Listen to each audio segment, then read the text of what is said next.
একদিন গৌতম বুদ্ধ একটি গ্রামে এসে পৌঁছালেন। সেই গ্রামে কমল নামে এক ছোট্ট ছেলে ছিল। কমল ও তার মা সেই গ্রামে থাকতেন। কমল খুব সৎ এবং ন্যায়পরায়ণ ছিল।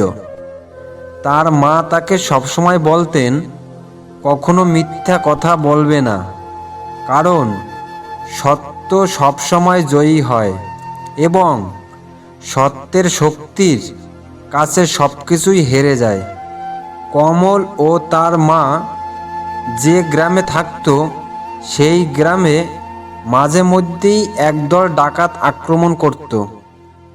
একদিন কমল কাঠ সংগ্রহ করতে জঙ্গলের দিকে গিয়েছিল।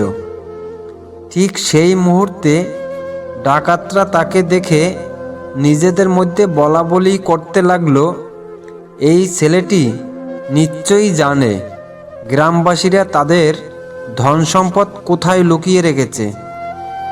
ডাকাতেরা তাকে জিজ্ঞেস করলো, সত্যি করে বলো, গ্রামবাসীরা তাদের ধনসম্পদ কোথায় লুকিয়ে রেখেছে?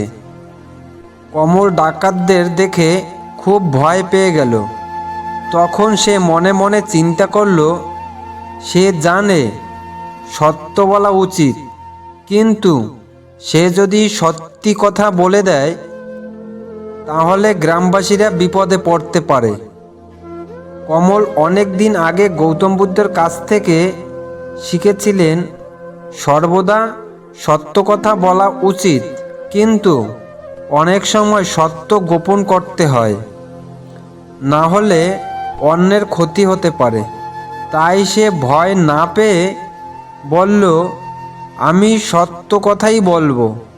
তখন সে ডাকাতদের বলল, গ্রামবাসীরা তাদের সমস্ত ধনসম্পদ এমন জায়গায় রেখেছে যেখানে ভালো মানুষরা তা সহজে দেখতে পাবে না, আর লোভীদের চোখে তা অদৃশ্য হয়ে থাকবে।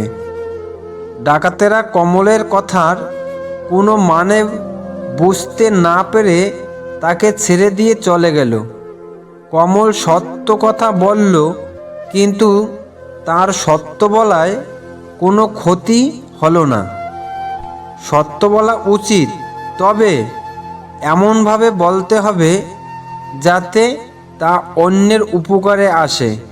সত্যকে ব্যবহার করতে হয় সতর্কতার সঙ্গে এবং বুদ্ধির সহায়তায়।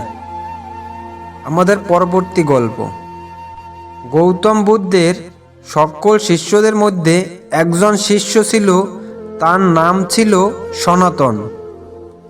সে বুদ্ধের কাছ থেকে অনেক কিছু শিক্ষা নিয়েছিল, কিন্তু তারপরও তার একটি দুর্বলতা ছিল, সে মাঝে মধ্যে মিথ্যা কথা বলতো। একদিন গৌতম বুদ্ধ সনাতনকে ডেকে বললেন, তুমি কি জানো মিথ্যা কথা বলার ফল কি হতে পারে? তখন সনাতন মাথা নত করে বলল, প্রভু, আমি জানি, কিন্তু আমি কোনোভাবেই এই অভ্যাস ত্যাগ করতে পারছি না। সনাতনের কথা শুনে গৌতম বুদ্ধ বললেন, তুমি সত্য বলতে পারো না, তার কারণ হলো তুমি নিজেকে নিয়ে লজ্জা পাও। এখানে লজ্জা পাওয়ার তো কিছু নেই। প্রতিটি মানুষই জীবনে কখনো না কখনো ভুল করে, আর এই ভুল করাটা খুবই স্বাভাবিক। ভুল করার পরই সঠিকটা জানা যায়, কিন্তু যে সকল মানুষেরা সত্যকে গ্রহণ করে এবং তা মেনে চলে, তারাই জীবনের প্রকৃত শান্তি পায়। পরের দিন গৌতম বুদ্ধ তার সকল শিষ্যদের পরীক্ষা নিতে চাইলেন।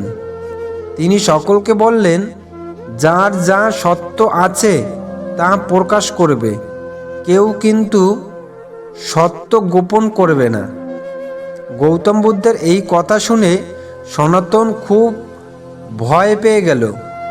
সে মনে মনে ভাবল, আমি যদি সব সত্যি বলে দেই তাহলে সকলে আমার দোষ জানতে পারবে আর তখন সবাই আমাকে দোষী বলবে। কিন্তু গৌতম বুদ্ধের কথা মনে করে সনাতন সিদ্ধান্ত নিল যে আজ সে একটুও মিথ্যা বলবে না।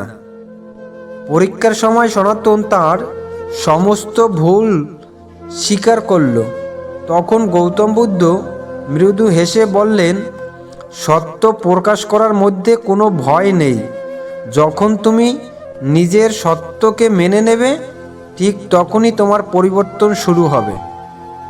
গৌতম বুদ্ধের কথা শুনে সনাতনের চোখ জলে ভরে গেল। সেদিনের পর থেকে সে আর কখনো মিথ্যা বলেনি। নিজের ভুল স্বীকার করে সত্যের পথে হাঁটতে পারলেই সত্যিকারে আত্মশুদ্ধি হয়। মিথ্যা অল্প সময়ের জন্য সুবিধা দিতে পারে, কিন্তু দীর্ঘস্থায়ী মনের শান্তি একমাত্র সত্যের পথেই পাওয়া যায়। এই দুটি গল্প গৌতম বুদ্ধের শিক্ষা এবং সত্যের শক্তির গভীরতা তুলে ধরে। সত্য এমন এক শক্তি যা ঘন অন্ধকারকেও উজ্জ্বল আলোয় পরিণত করতে পারে, সবচেয়ে কঠিন পরিস্থিতিতেও পথ দেখায়।